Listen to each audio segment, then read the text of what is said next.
একটা নরম সোনালি বিকেল, এমন একটি দিন যা মনে করিয়ে দেয় শেষের ছায়া আর শুরুর আলো। আকাশে ছিল হালকা কমলা রং, সূর্যটা বিদায় নিতে চাইছিল না যেন।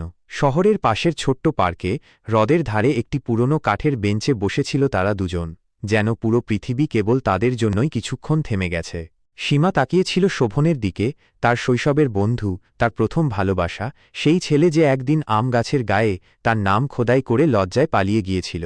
অনেক বছর পেরিয়ে গেছে সেই খালি পায়ে ছুটোছুটি করার দিনগুলো, কিন্তু তার চোখের সেই উষ্ণ কৌতূহলী ঝিলিক আজও বদলায়নি। শোভন হালকা হেসে বলল, এখনও এই জায়গাটা পছন্দ করো? সীমা মাথা নাড়ল। অনেক স্মৃতি আটকে আছে এখানে, ছাড়তে পারি না।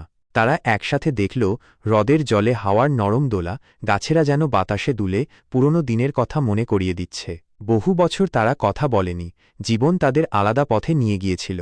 সীমা এখন শহরের একজন লেখিকা, শোভন গ্রামের এক স্কুলে সাহিত্য পড়ায়। তবু আজ তারা আবার এসেছে এখানে। আজ কেন এলেই? সীমা জিজ্ঞেস করল। শোভন জলে চোখ রাখল। কারণ আজ থেকে ঠিক 10 বছর আগে আমরা একটা কথা দিয়েছিলাম, এই দিনে এখানেই দেখা করব, যেখানেই থাকি না কেন।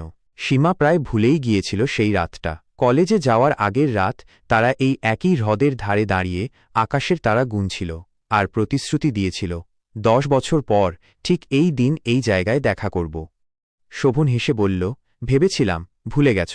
ভুলে গিয়েছিলাম, সীমা স্বীকার করল। কিন্তু আজ সকালে মনে পড়ে গেল, আর মন মানল না।